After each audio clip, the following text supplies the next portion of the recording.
sun yi haɗin gwiwa na 'yan hoshi da makami kuma da kashin gilla.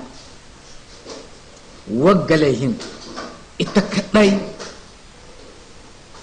inda laihin ya tabbata mutum hukuncin kashin kai ne yake mishi, kuma hukuncin kashin kai har yanzu yana nan cikin kundin tsarin mulki na Nijar ba a tushe shi ba. Duka laihin da laihin hukawa an ga tara da kun ka gana nake gaya muku wai dalilin sun ɗauki mota alo ku hito gobe mu yi murna ɗan takararmu Muhammad Usman ya ci zaɓe. Bayan Muhammad Usman shi ma ya ce ya ci zaɓe da kashi 50.30. Shi ma bayan da Bazum ne ya ce shi ma shi ya ci da Seni ta gayi resulta. Ai Seni ba ita take gayin resulta ba, ita Seni haɗa na take yi, babu wani abu take yi, babu shari'ar da take yi a ciki. Duk wani abu wanda ya lalace wanda bai ba ta taba su, ba ta gyara su, haka ta tunguma ta kai. Wanda yake ƙara magana na ƙarshe shine kotun zartar da zaɓe, Cour constitutionnel. To Cour constitutionnel ba ta yi ma magana ba, shi yace ya ci zaɓe, shi kandida Bazum. Kamin ma haka nan aitawa yayi discours, yayi magana, yayi jawabi, yace shi zai ci zaɓe, kuma idan ya ci zaɓe wanda ya ce bai yarda ba a hito a gane shi. To ai mutane abin da ya kamata su gane daga cikin wannan magana, turan nan ne a yace shi ya ci zaɓe, kuma turan nan ne ya gaya mana cewa da 'yan tawa su ne za su bashi ya ci zaɓe. Kenan ku 'yan tawa wanga zaɓen da zan ci ku ne za ku sa in ci shi, kuma ke in na ci shi ina gaya muku wanda zai hito a ce bai yarda ba da mu da shi ne. Wagga magana da ya yi ta wani wuri.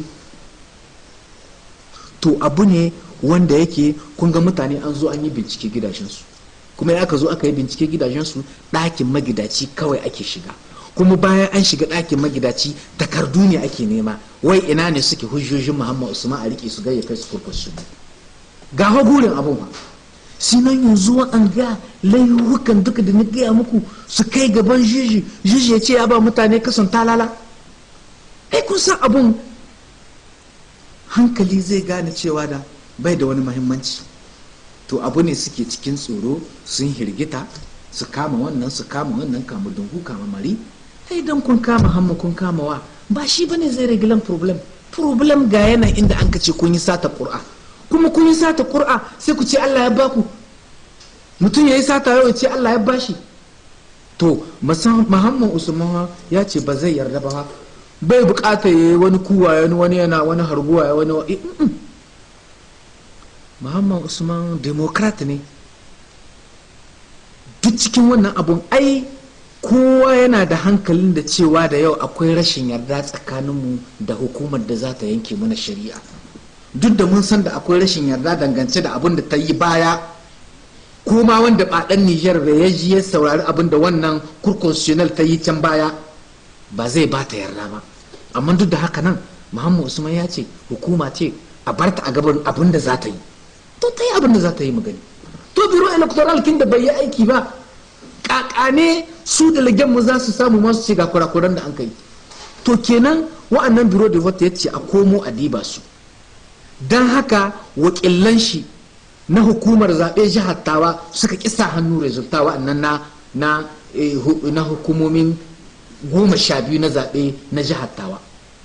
Kuma muka ce wa'ancan wakilan shi ne mai suma sun kisa hannu, yanzu takardun duka an kwasa an kai ma kotun zartar da zaɓe, babu sinyacirkin su aka kai a maganar za ta kasance, kuma in an yi kokoyin sinyacirkin su an kai ya maganar za ta kasance. Tunda mu mun ɗauki specimen, mun ɗauki hoton sinyacirkin duk da lagekin mu, kenan in mun ta sinyacir bisa pv wanda ba ta da lagen mu ba, ai mun san wani ne can da ban yayi ta, kenan ba a ce muna da lagen mu dan baya bureau de vote ta saura gare mu, alhali kun warce delegen ga gamin ga ba da delegen ne da akwatin zaɓe duka su ɗauke delege na wa'anga wurin wannan kan ga muku kwam daga Tawa aka kawo su sai suka kwashe su kai cikin daji duk ko ina aka lallabe su. Yanzu ana nan sai wata mace daga cikin su ta yi kira, suka gane da ta yi kira kuma aka gudda su. Ana nan kuma wani daga cikinsu da ya samu ya kutuba shine ya zo ya kawo wanga labarin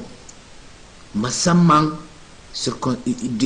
abin ga wajen representant na Muhammad Usman sini departmental ta Cintabaraden. A zo a sake lissahi, in lissahi ya kasa ko ma zaɓe sai a sake jihatawa. Aka yi zaɓe duka cikin Nijar balle jihatawa don a samu a wala matsala, a samu kwanciyar hankali. Ai hanyar neman kwanciyar hankali ko nisanta ita ce ya kamata a bi. Amma bisa ga tambaye duka da kun yi, ni sai in ce wanga kamun ba shi ne zai walwale matsalan ba. Abinda wanda zai walwale matsalan mu a yarda a zo a yi adalci, a samu kwanciyar hankali. A takaice dai kun ji abinda zan ce muku, don saboda su an ga representant na CAP 2021 da ake nan ana ta musu tuguma irin abin da sun kai, ya kamata a ce ma an jinjina musu. Tunda duk wani abu suna nan suna ce ma mutane a'a Muhammad Usman ya ce ku dakata a yi rekor a ga abin da za ya bada, suna kwantenar kin mutane don saboda in ba ya aniya ba su ma abin gare su zai kai an kai ga sani.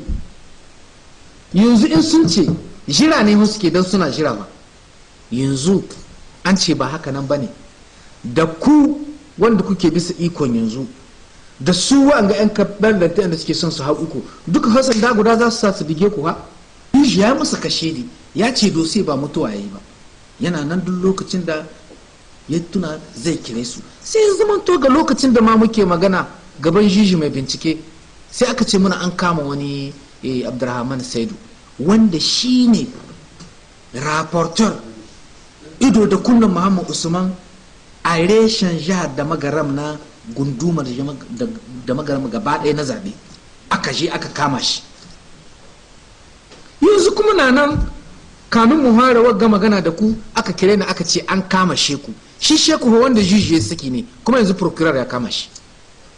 To inda ake neman a walwale matsala shikenan sai ana wanga tsokane tashina sai ya zaman toyo su masu iko su ne suke hassada tashin hankali.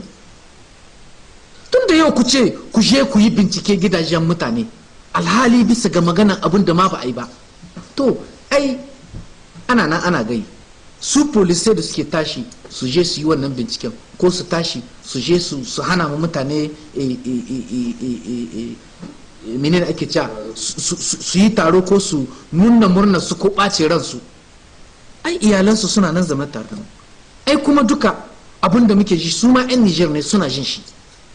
Wannan abin musamman yanzu duk an liƙe abin ga